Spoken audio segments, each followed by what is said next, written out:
في الفيديو ده هتكلم عن حاجتين هينزلوا مصر خلاص قريب جدا، يعني خلال ايام من تصوير الفيديو ده هيغيروا وجهة نظرك عن الاتصالات، وهيخلوا حتى لو مفيش شبكة تقدر تتصل وتقدر تتكلم مع اي حد. وهي دي فعلا الحاجات اللي كانت ناقصانا في مصر هنا، هما الحاجتين دول، لان كل الدول او غالبية الدول في الوقت الحالي شغالين بيهم، بس طبعا الحاجات بتنزل متأخر هنا شوية علشان البنية التحتية والكلام ده. هنتكلم عن الحاجتين دول بسرعة كده، والفيديو ان شاء الله مش هيبقى طويل. المهم يعني احنا نبدا على طول كده بالاي سيم. ايه هو الاي سيم؟ اغلب الناس اصلا عارفه يعني ايه اي سيم، بس للناس اللي مش عارفه الاي سيم دي هي شريحه صغيره جدا مدمجه جوه التليفون، يعني مش كل شويه تشيل الخط وتركب الخط وتغير الشريحه والكلام ده. فدي يعني من اولها كده في حاجه او في فايده بتضيفها ان هي اصلا مدمجه. طب ايه هي الفايده اللي هي بتضيفها عشان الشريحه دي مدمجه وصغيره جدا؟ اول حاجه الشركات في المستقبل هتصمم اجهزه صغيره ونحيفه، ويعني المكان الصغير جدا دي بعض المليمترات اللي جوه التليفون دي بتفرق جدا في صنع التليفون، بتفرق جدا في المساحه اللي جوه. ممكن يزود كاميرا، يزود حاجه مكان الاي سيم او مكان السم الفيزيكال اللي جوه دي. المهم يعني طب ايه الفايده الثانيه اللي بتعود علينا او بتعود على المستخدم دلوقتي في الوقت الحالي اللي عنده تليفون بيدعم الاي سيم اول ما الاي سيم دي تشتغل في مصر؟ اول حاجه واهم حاجه هي السكيورتي. انا مش هبدا بان هي بتخليك تقدر تستخدم كذا خط في نفس الوقت، لا انا هتكلم عن اول حاجه السكيورتي. ازاي سكيورتي؟ حد ممكن يسالني كده ويطلع يقول لي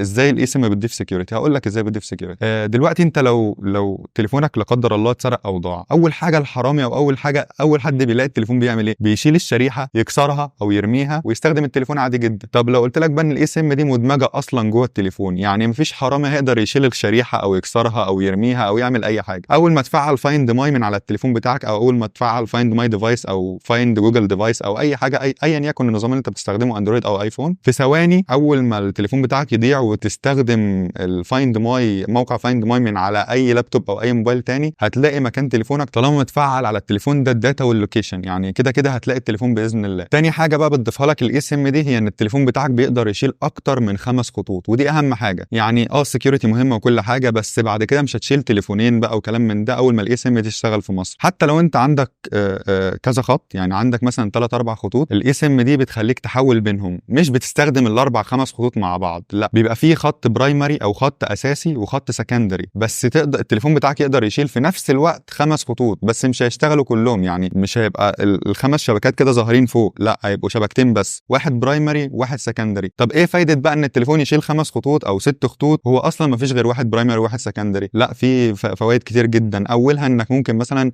لو انت عندك تليفونين، تليفون للشغل وتليفون للبيت، او تليفون للاستخدام الشخصي وتليفون للشغل، اول ما توصل للشغل هتفعل الخطوط بتاعه الشغل، واول ما تخرج منه هتفعل الخطوط بتاعه البيت عادي جدا، مفيش اي مشكله. او حاجه من الحاجات التانية انك ممكن تشتري كذا خط من كذا شركه او كذا اي سيم من كذا شركه وتحطهم كلهم في نفس التليفون، والمكان اللي فيه شبكه مثلا فودافون بتشغل منه خط فودافون، المكان اللي فيه شبكه اتصالات بتشغل منه خط اتصالات، مش هتبقى ملزم بعد كده بشبكه واحده، او مش هتبقى ملزم بعد كده باتصالات وفودافون مثلا او شبكتين بس، لا هيبقى الموضوع معاك مفتوح. اما بالنسبه بقى للاجهزه الداعمه فمتهيألي يعني من بعد 2021 اي ايفون، او من بعد 2020 اي ايفون بيدعم الاي سيم، واجهزه سامسونج من اول جالاكسي اس 20 فما اعلى بيدعم الاي سيم، وبعض اجهزه بيكسل وهواوي، وتقريبا جالاكسي A55 اللي هو في الفئه المتوسطه بيدعم الاي سيم، ودي حاجه كويسه جدا في الفئه دي. خلينا بقى ندخل على الحاجه الثانيه وهي الواي فاي كولينج، ودي في ناس كتير قوي مش فاهماها، بس انا النهارده يعني على حد علمي هشرحها لك بطريقه صح ان شاء الله. المهم الواي فاي كولينج دي حاجه بسيطه جدا، حاجه يعني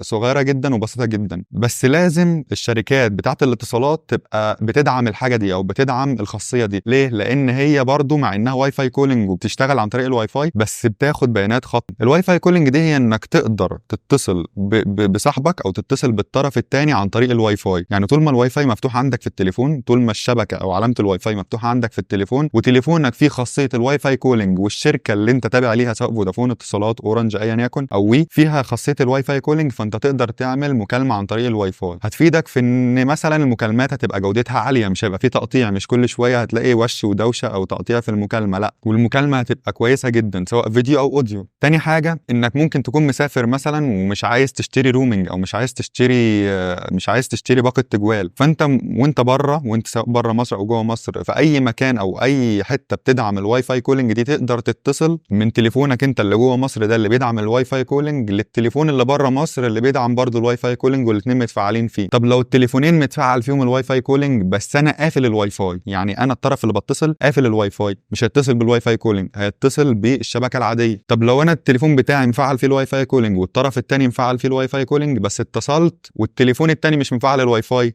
هيتصل من عندي بخاصيه الواي فاي كولينج، والتليفون التاني هيتصل عليه بالشبكه العاديه جدا بتاعه الايه الشركه العاديه، او اللي هي شبكه الموبايل العاديه جدا، شبكه المحمول يعني. المهم ان الاي سيم هتنزل في بدايه الشهر الجاي او خلال ايام من تصوير الفيديو ده، خلال ساعات من تصوير الفيديو ده مش ايام. والواي فاي كولينج هتنزل مصر في بدايه السنه الجايه. وشكرا طبعا لانك وصلت لنهايه الفيديو ده. اكيد هطلب منك انك تعمل لايك وتشترك في القناه عشان يوصلك كل الفيديوهات الجايه. وسلام.